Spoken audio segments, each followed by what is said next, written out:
Well, Diana, we're going to talk about mothers today, the very valuable lessons we've learned from our mom. But first, welcome to the Minimal Mom Podcast, where simplicity meets inspiration on your journey to a clutter-free and intentional life. Whether you're a seasoned minimalist or just starting your journey, we're here to help you create a life with less stuff and more meaning. This is the Minimal Mom Podcast. I went to the UPS store before I came to your house, and the UPS store opened at 8 o'clock in the morning. I was there just before 9, and I'm walking in. No one was in there. A very nice gentleman greeted me. He's like, "Hi, how can I help you today?" And I had 2 Amazon returns. I had the QR codes ready to go and everything. So I said, "I bet you were just thinking to yourself, wow, I haven't done any Amazon returns for a little while." And he said, "Did you know that I've already done 50 today?" 50 Amazon returns in the first hour that they were open. Not from the same person. No, okay. That one wasn't. Okay. And again, it was one in the Twin Cities, like it was a metro location. But I was like, 50. And he's like, "Yeah, you want to know something else?" He's like, "The record of any one person coming in that I've ever done was 48. That one person was returning." And he's like, "And she was not as organized as you are." Well, and you have a return window. It's not like that was 2 years worth of purchases. I didn't even think about that. That was 30 days max. You can call and have them extend it, but still, this was in a reasonable amount of time. Yeah. So he was like, "Hey, you don't have to try and beat that record."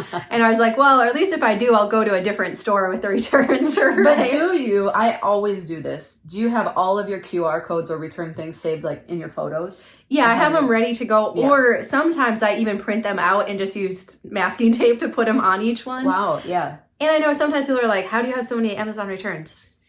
Because I try out different things and our kids order things and then I return them. I think 80% of the stuff I order on Amazon I return. 80? Probably. 70? I mean, you also live out in the country. Yes. So I probably order more on there. Yeah. Maybe 60 I return. Oh, wow, Dawn. Yeah. Okay. You don't really leave it in the basket, think about it. No, so I do this thing. Do you do this where it's like, okay, like this sweater's not from Amazon, but the one I've been wearing recently, I get it in different sizes and colors. And then I want to be able to compare right then.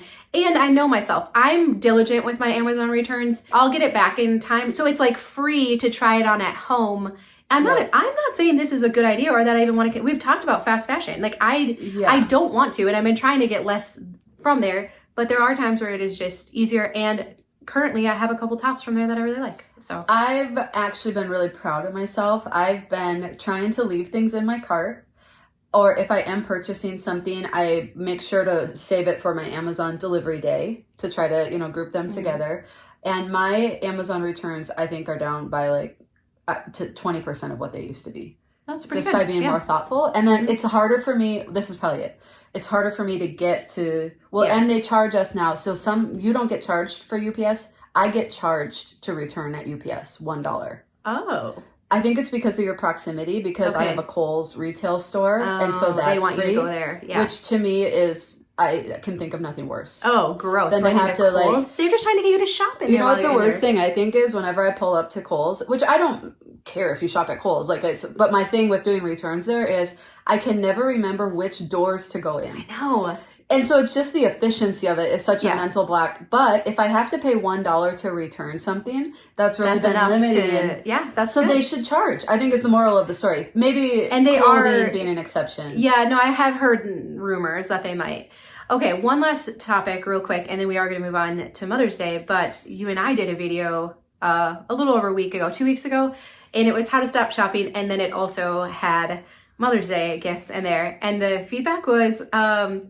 Diana's my sounding board. I wish everyone could have a twin sister because there were some grumbly comments in there, and I don't generally get grumbly comments too often, or I don't look for them. They usually sink to the bottom. And that was the first time probably in about 4 years that I logged into my YouTube dashboard and my subscribers had gone down. So people had actually unsubscribed from that video. And Diana, initially I was like, well, that sucks. I put out a lot of free content, just trying to help everyone. Yeah. And then I was like, good for you. I would rather have you unsubscribe and vote with your subscription than to leave negative comments, because I can handle negative comments totally fine. I don't like when then others get drawn in, because so many of you friends, because see, you're still subscribed, right? So I can talk to you. We're close. Yeah. You are so kind to defend me, you know, and you're just like, hey guys, chill out a little bit, right? But so I honestly, come, go, it's totally fine. I am here to serve those who like want to get their house changed.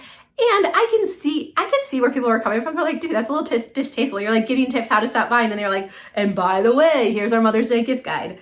Well, right? and I think this is where the people that have been with you for a really long time, they know your heart. And so they were like, Dawn was genuinely trying to help with both. Like help the spending that's, what's the word? Impulsive. Yeah. Genuinely trying to help, even like what I was just saying, leaving things in the cart, paying $1 to return it. Those are things that help with impulse buying. And then you were genuinely trying to offer Mother's Day gifts that you thought people would really enjoy. Mm-hmm. And so I think, but then I understand how putting those two in the same video, some people felt like that was a conflict. But again, I think the people who really know you, know your heart, and that both were actually intended to be helpful. And honestly, most of the comments that were even pointing that out, like, hey, not cool, we're very kind. Like, all of you, even if you're like, oh, maybe I should let her know. Because we're friends now, right? And like a good friend, like, lets the other friend know, like, hey, don't wear that. Like, it doesn't look good. And so they were so kind.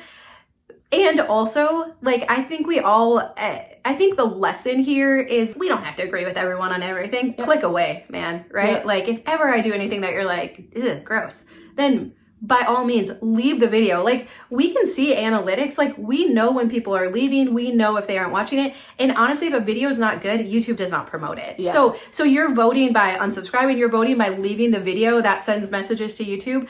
And so do it. Like, that's cool. But actually, also, there are some really good gift ideas in there. I thought they were helpful. I didn't even think of it when we were recording the video, which is funny. But I was thinking about this topic because I recently hit a milestone on the subscribers on my channel, which 50,000. That's awesome. That's huge. Subscribers actually don't matter. Like, they don't change your views. They don't change the way YouTube presents you, anything like that. What you watch actually affects that. If you want to really promote someone like Dawn's content, just watch it and share it. But subscribers, I was kind of thinking about this. I'm like, it's when you subscribe, you're like giving a hug. It is just kind of like, you know what? We appreciate you. Yeah. And it's more social credibility when other people discover you. But negative comments, as much as we try not to care and to keep it all in perspective, and you can't please everyone. And sometimes it's not even like someone's trying to be adversarial. They just maybe misunderstood or have a different perspective. Yeah. Those are just like a big kick in the shin. They stick with you. They do. True. And you try hard not to. And you have people that are close to you and, you know, and we don't live and die by them. But so anyway, just to help keep things in perspective, when you subscribe, it is like a big hug and we really appreciate it. And it's just kind of a attaboy, keep on going. It's like you're part of the team. You're like, I believe in this message and let's try and get it out in front of more women. So anyway, I just wanted to share that. Yeah, it's good. So we will link to I'll put some of those ideas for Mother's Day because like Trades of Hope, so cool. Actually, do you want to grab those earrings there? This is fun. I don't know if I should show this or not. I don't have permission, but we're working on, I have these earrings I used to always wear. Are they out yet? This? Yeah. No, it's a prototype. Oh, it's not available. Oh. We're working on my own earrings that kind of are similar to the ones I used to always wear that people loved, but I didn't want to promote them really. Well, they're not even available anymore. So we're working on our own, and so it's been so fun. And so Trades of Hope is phenomenal. Anyways, we don't have to go on about that. But Diana, did you see this? I'm curious. Diana's like very conscious of appearance and clothing and makeup and hair and all this, and I'm not so much, right? But I did get a mother's necklace. Aww. And I thought you would think it was tacky. I love it. And I love how you have them all, I think how you have them all layered. Yeah, do you like the layered necklace look? No, okay. Is it the older you get, the more sentimental you get? Bro, I think or maybe as your kids get older, you maybe want to keep them a little closer to your heart? Well, it's that. And also, I always had hoped we would add more kids to our family. So then I'm like, well, you can't commit to a mother's necklace or a mother's ring or something if you're like thinking like, hey, there might be another kid out there that might join the team, you know? And now I'm pretty resigned to that, which is fine. Like, the Lord knows. You know what I was thinking about that? Because our youngest is 6 months, our number 4 baby. Wow. So our oldest turned 6 last week and our youngest turned 6 months, 4 kids. And we're just so grateful. And then a friend of mine just had a baby and I was like, I want more. Seriously? Can you believe it? Really? And we are done. Like, I physically just can't handle it. Like, physically you won't have any more. I But can't. like, but you guys have talked about adoption. Oh yeah, I really believe the Lord is still going to bring more kids to our family, whatever that looks like. Okay, and real quick, I honestly feel like a jerk kind of sometimes being like, I want more kids, bring me all the babies, because like we each have four healthy kids. We are so blessed. We have so much more than we. So what I wanted to identify with, I think there's actually a ton of moms that are like, I wish I would have had more kids. I know several people close to me. Anyway, and I was surprised how strong that feeling was. And I know sometimes, again, for me, like, it's physically, I just cannot bear any more children. Some people it's financially, or it's just other reasons, relationally. That season ends maybe before you're ready. So even at Mother's Day, I feel like some of us might be feeling that tug, or when someone close to you has a baby. Actually, I think I was just watching a show. Oh no! That they had a baby, and of course that just glamorizes it. Like, I mean, but anyway, and so it was just funny to feel those feelings. But I think a lot of people can relate to you. Like, oh yeah, I thought there would be more. I would have loved to have more. So. Yeah. So we'll see. And actually, switching gears, I want to share some parenting tips that I think our parents did so well. And our parents had wanted to have more kids. Yeah. It was really like such a huge blessing that my mom was able to have twins and get 2 for 1. And then she was not supposed to have any more kids because of some health stuff she had going on. And then it was like, oh, surprise, our brother came along 2 years later. So it wasn't supposed to happen. But I want both of us to share what we think they did well, because what's interesting is we are so different, you and I. Yeah. We are 100% the same DNA, and yet we could not be more different. Yeah. And so I definitely think we both experienced our parents and our childhood a little bit differently. For sure. You know, it's Mother's Day. I want to talk about mom, but like on any given Saturday, I was more likely to go with dad and you to stay home. With mom. And so what's something that sticks out though to you that you think she did like incredibly well? Always, always, always there for us. And also, I think being realistic about what our family could afford, could commit to. I mean, I remember crying in 6th grade on the first day of school when we couldn't join the soccer team. And but she said, you will join in 7th grade. Mm-hmm. But she just knew physically we were out in the country, like the driving, everything. She was able to say no. Yeah. And know what our family could handle in that season. Mm-hmm. And I don't remember being resentful. I remember being disappointed. Sad a little, yeah. But I wasn't resentful. But you know what? The next year, she made it happen. Yeah. And I mean, it was a big sacrifice, again, just because of the drive. She would have to stay in town. we call it staying in town. Yeah. Go to town after work. Yeah. And she wasn't physically well because of some sickness she was dealing with chronically. And so, yeah, financial costs, she would have to be extremely careful with our budget. And even all those trips to town, you know, it was costly. And so I feel like they had a really good balance of trying to afford the things that we really wanted, but knowing where we were the season we were in and what was best for the family as a whole. Yeah, I mean, we became very familiar with Kmart layaway, right? Like school shopping. And I agree. She did a great job. Because we often think our kids want us to sacrifice, or I think we were so grateful she didn't like go into debt or spend money she didn't have. Yeah. Because that wouldn't have felt good to us either. Like we really respected that she did as much as she could, but most often we didn't have the name brand clothes and shoes until we could pay for them ourselves and stuff. And it was actually okay. And I think looking back, we're really grateful for that experience because in a way it set us apart where people weren't drawn to us because of our things or our stuff.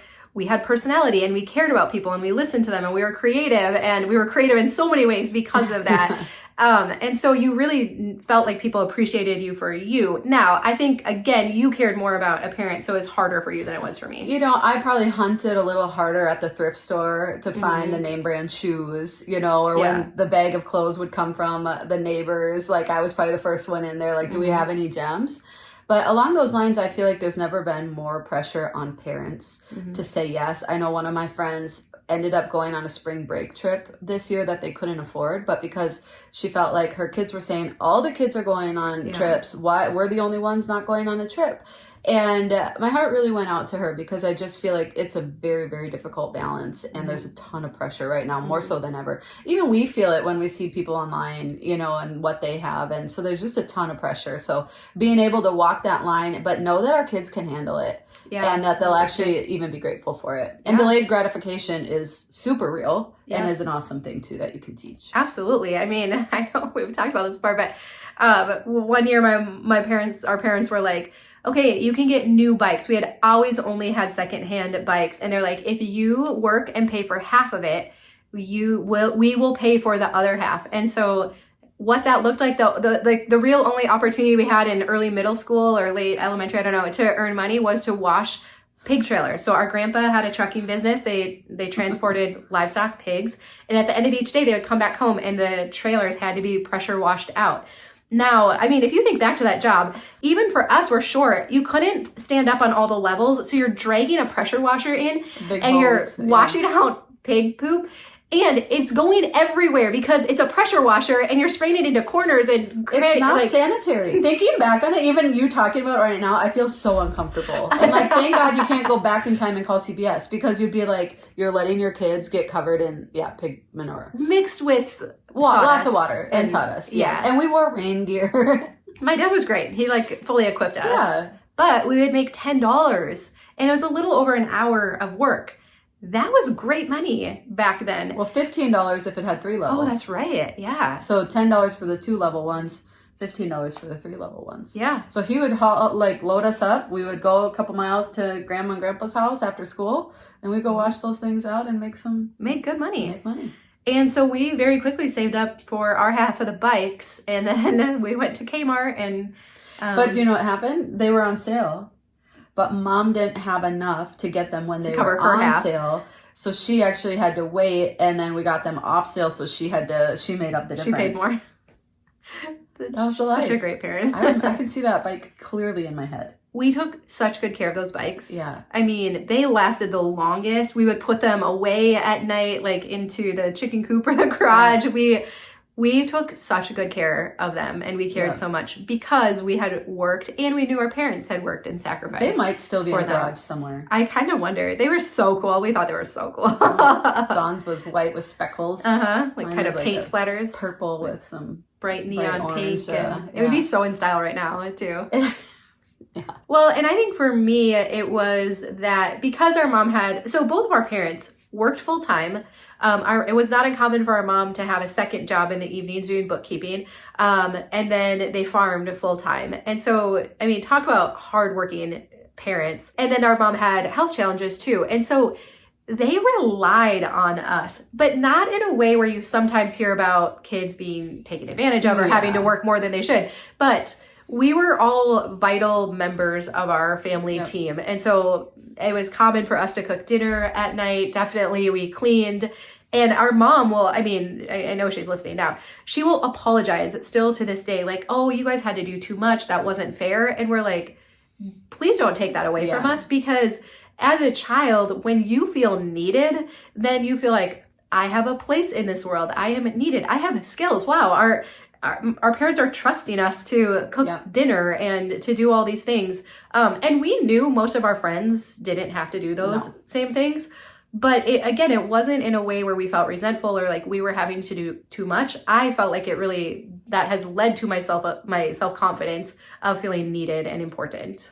Well, and it's actually one of the big things we can do to help our kids. Like, there's nothing we can do to safeguard our kids from making choices that we wouldn't make or to go astray or whatever how you look at it. But one of the biggest things we can do is help them to have identity within the family structure, because then they're not as likely to be looking for it in other places.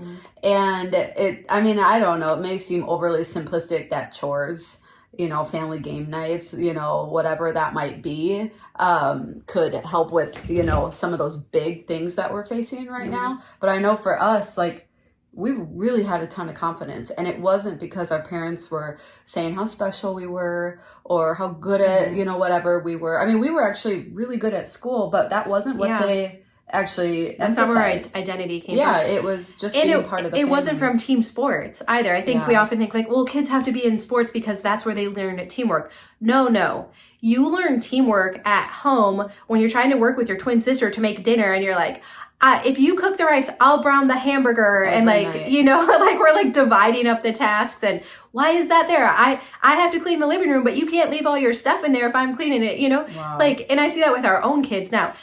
That's teamwork, and that is more representative of the working world that they're someday going. Yes. Soccer was a joke. A vacation.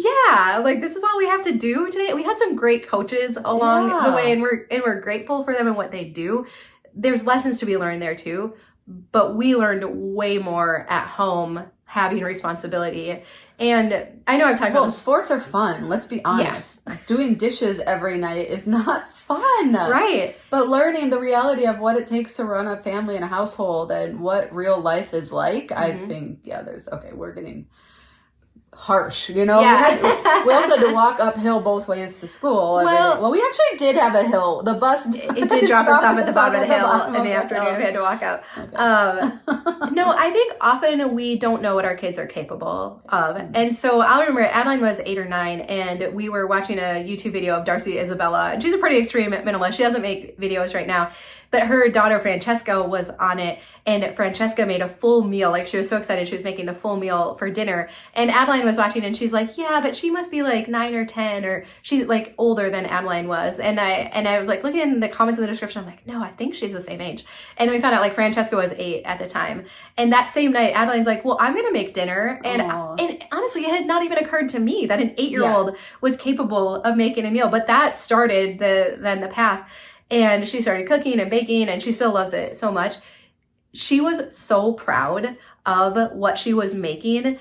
And even now, like the kids, like they make lunches, like during our homeschool days when they go to my mom, our parents' house for homeschool. Some days they rotate. And like the other day, my mom's like, Corbin made hot dish. He was so proud of it. Of course, we call it a hot dish, right? Casserole. It was noodles, he brown the hamburger, egg noodles, and hamburger, and spaghetti sauce, right? Like our go-to. And she was like, he was so proud of himself. And, you know, school has not come as easily to Corbin. We've had to just work through a lot of things, but it gave him so much confidence. And so again, we just don't always know what our kids are capable. And so I think, and I think because you, especially your oldest, right? Like you're used to seeing them as a baby and a toddler and a preschooler. And so sometimes it's hard to like update the operating system. Like, oh wait, like even now we're trying to get the kids to help with loading the dishwasher and stuff. They're 6 and 4. Our 18-month-old puts dishes away probably better than them. She gets really excited about it. And so it just, sometimes you got to just kind of update and know what's possible. But And I think something else Mom did really well. She celebrated us really well. Yeah. Birthdays were a big deal, but not a big budget. Like she was very creative. She would go to school. I mean, our 16th birthday, she decorated our lockers. She would have treats that we could bring to our class. And so she always made a big deal, but it didn't have to cost a lot. Mom decorated our lockers? Do you not remember that? No. Yeah. Mm-hmm. She had like streamers and balloons on them and like a sign. So she went in like early? Yeah, she went in, like the office gave her permission to go to our lockers. How did she get there before us? I don't know if it was before us, but it was during the day. I remember this. Yeah. Wow. Well, baby's brain is formed from that. I heard, some people say it comes back. Some people don't. That's not a great a little disillusion. We'll go with it comes back. Yeah. It has to. Yeah. And I think something else is, you know, we grew up very modestly. We always had all of our needs met, and I'm grateful. We had enough food, but also our parents never drew attention to the fact that others had more. They were never like, oh, that person has a new vehicle, must be nice. Or, you know, somehow implying that like, oh, well, they got that dishonestly, or they shouldn't have gotten that. Or why did they get to go on vacations and we don't? Yeah. And even our dad, even in his family, was kind of the worker bee, but we never heard him speak resentfully of, you know, his responsibility versus his, you know, siblings or anything like that. Yeah, ever. Yeah. No, they were very positive and optimistic, didn't draw attention to the fact that we didn't have as much. And I really appreciate that looking back, because we would kind of experience maybe with other relatives or other people. And we're like, oh, wow, they're like always pointing out like, why do they have that? Why don't, we get that? And if anything, we could have, we were the ones that usually had the least. We'd go to Christmas at my grandma's and our cousins would have like bring the new things they had gotten for gifts. And I'm sure that was not easy for our parents to watch that and to know. But again, I look back and I'm like, thank you, Mom and Dad, for not taking that life experience away from us. That was just part of like our experience. And it was okay for us to learn how to navigate that. Well, and looking back, our cousins' parents didn't have much more than us. So they probably couldn't afford it either. But so for our parents, again, to be able to model delayed gratification, saving, buying things used, I think that probably is that and hard work are probably the two things that have really carried us. Well, and also helping others. Diana's doing her whole challenge right now, which is not too late to join in, and we'll get you her email list and stuff if you want to participate in that. But whether it was through 4-H and lots of opportunities to serve through that, or literally just people would call and they're like, we need help with this or that. Our parents were always willing to help. And again, they didn't once in a while, my mom would be like, Mark, you're not going to do that again, right? Like, but mostly, like, any opportunity to help others, they were like, okay, what do we got to do? And so that was pretty cool, too. We're doing this fun challenge in May. I'm challenging myself to serve somebody every single day. So I put together a little calendar. You can just do a couple days. You don't have to do every day like me. I do kind of feel like I'm tapping into our inner family because even our grandparents were that way. But it takes on a life of its own. I am like hunting for good to do now, and I feel ready. I've just because I've given it a little bit of thought. Anyway, it's fun. So we can put the link and you can join us. And actually, Diana has a really interesting video she just put out too about like our perception of, and I heard and what things influence our perception of the world. You do not see reality. Well, and it's proven. Yeah, I heard a quote the other day that said, we don't see the world as it is, we see the world as we are. Like and so it was so fun, like all the different ways that our perception is warped, basically. And I feel like I've been living this the last several years with being pregnant or having newborns, because one of the truths is if you're physically tired, or even if you're carrying like a weighted backpack, if there is a hill in front of you, you will perceive it as longer and steeper than it actually is because of your own physical feelings. Yeah. And I think a lot of us are a little weary right now. Yeah. And so then when we look out, we're like big, scary, crazy. And so that's where the serving thing, like the whole idea was like, we just got to reconnect with humanity, reconnect. And as I get out in the world more, I'm like, this is great. Yeah. Like, people are great. They're not all, true. mean and difficult and contentious. Like, it has been so refreshing. Yeah.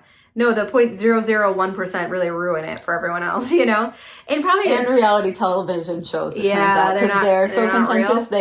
Well, no, but what it does when we view them is it actually changes our perception on people and how they interact with one another. It's fascinating. We also think there's more police officers and doctors and lawyers in the world than there actually are. And it's actually extremely unlikely that you'll die a violent death. Okay? Just the research shows. Well, now they don't have to watch your video. I know. I just gave it all to you. Like, just the world is much better. Yeah. So drink a soda and it'll be even better. Yeah. Okay. And people really are much better, and even than what YouTube comments sometimes reflect to do, right? And probably that's the last thing is there was literally never a day or a minute that went by that we didn't know that we were loved. Ever. This sounds so naive to say, but I was in my 20s before I understood that not all people grew up with parents that love them. I just thought like parent equals love. It's just how it is. It's just how the world works. And I did not realize that. I am so sorry if you grew up in a house where all this we're talking about was not your norm. Yeah. It's so sad. Again, as we're looking at our own kids and how we're parenting, it's just like, man, if they just know they're loved, they're accepted, they're seen, they're heard in your home, you are getting so much right. And never, ever, ever said a negative thing or cut us down or said you were this or that. Didn't shame us. No, my mom would chase us around with a pancake flipper, like a spatula sometimes. Like if we were fighting, or she would lose her cool sometimes, but it was never in a... she never shamed us. It was never, you're horrible kids or anything. It was just like, what are you doing? Like, stop it, Your behavior. So again, we can even lose our cool sometimes as parents, but we're not doing it in a way that ever challenges who our kids are and, how much they're cared for and loved and how good they are. And here we are now. See, Mom? Thanks, Mom. You did a good job. We You did a turned out great all job. right. We could get Eric here too and be like, well done. Like, you did awesome. One of the nicest comments we've ever received is, I wish I could be your mom. Aw, Isn't that so nice? It is nice. Yeah. It's so. that would be nice. But your nice comments are. They're like little hugs and Oh, yeah. We're so girls. grateful. Yeah. And we really do appreciate when you subscribe. So this channel, I have a separate channel for the podcast. So if you haven't subscribed to this one, it does help to reach more people and to get out there. So I would appreciate you. Also, some people have said like, hey, who's that man voice at the beginning? And his name is Kurt. We got to work with him when we worked in radio. Coolest guy ever. He was like the station voice. And so when I started doing this and I wanted to like have a little voice at the end, I'm like, oh, I wonder if Kurt would do it for us. And so that's been really fun. But if you're wondering, why is there a dude at the beginning? He's an old radio friend. And Yeah, he's not the that coolest. old, but I mean, our yeah. old friend. No, Kurt, you're not old. He's great. So anyways, so that's been kind of fun too. But we are so grateful for you. And what is great about your mom, and what do you think you are getting right as a mom? It's so fun to what's hear that great down about below. you? Yeah, like we need to encourage one another because we're doing a way better job than we think we are. And so keep it up. Also had a fascinating interview with Melanie from Be Screen Strong about phones and screens and all that. If you haven't caught that podcast episode, it is a must listen. And it's not guilt, it's tools. No, it's so helpful. Yeah, it's empowering. It's really helpful information to help you stand your ground because we know we have this intuition as parents, like this is bad news bears, and it's true, and you need to stick to your guns, and you need to know there's other people that are doing that too. So, and honestly, our 14-year-old Adeline, she thanks us that she does not have Instagram and a regular phone. She's like, I see my friends, how preoccupied they are with it. And so already at the age of 14, she has recognized it and thanks us for it. And it's not too late. Even if your kids have had that stuff, you can go back. You can go backwards. And Melanie gives great ideas for that as well. All right. Well, we love you. Happy Mother's Day if you celebrate, or any of the ways that you are a woman in someone else's life. So grateful for you. All right. Well, we love you. Have a good day, and we'll see you again soon. Thank you so much for joining us today. If you're looking for more support, be sure to check out The Minimal Mom on YouTube too. And we'll see you next time.